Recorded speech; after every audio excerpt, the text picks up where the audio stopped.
Doha, Qatar. Associated Press. Donald Trump, the President of the United States, is considered one of the most powerful and renowned individuals globally, leading the largest economy and strongest military.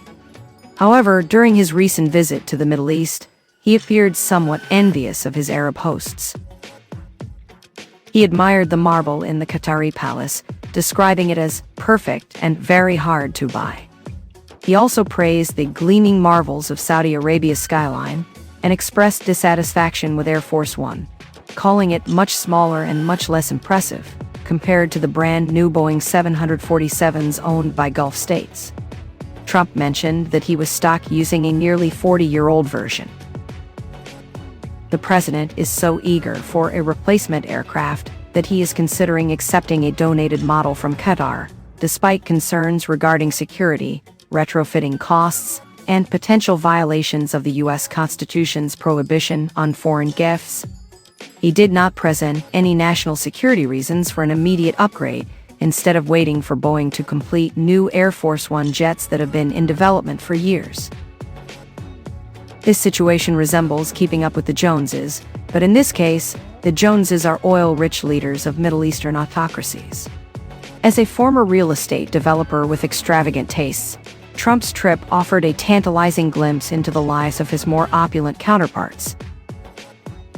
Trump told Qatari Emir Tamim bin Hamad Al Thani, "The job you've done is second to none," while admiring the palace known as the Emiri Diwan. He commented on its beauty and remarked, "As a construction person, I'm seeing perfect marble. This is what they call perfect."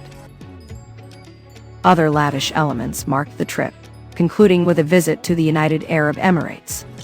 Air Force One was escorted by fighter jets, honor guards with golden swords greeted him in Riyadh, Saudi Arabia, and camelback riders welcomed the presidential limousine in Doha, Qatar.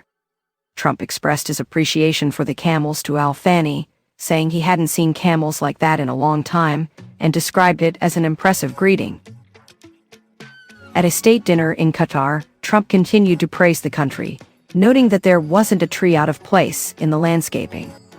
He was astonished by the accommodations in Lusail, a newly built city outside Doha.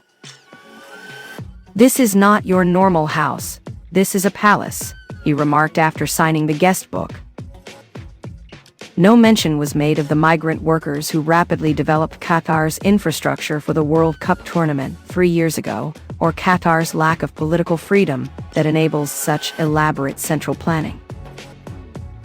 The Republican president's admiration reflects an aesthetic and political vision that contrasts with American tradition.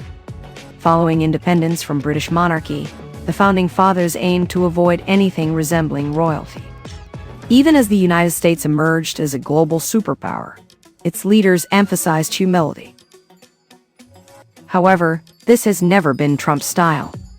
The billionaire's New York City penthouse features gold and marble embellishments, and parts of his Mar-a-Lago club in Florida are modeled after France's Palace of Versailles. After winning a second term last year, Trump is eager to bring this approach to the presidency. His visit to the Middle East likely fuels his desire for renovations. Despite its grandeur, the White House can be quite cramped. Office space is limited, and state dinners sometimes occur in a fancy tent to accommodate guests. Trump expressed his desire to build a beautiful ballroom like I have at Mar-a-Lago, as beautiful as can be. He promised to cover the $100 and million cost. "I think we've outgrown the tent stuff, right?" he said recently. Trump also discussed paving over the Rose Garden lawn to create a patio with gorgeous stone for holding events. Some upgrades have already occurred, especially in the Oval Office. Gold accents adorn the fireplace, doorway arches, walls, and other areas.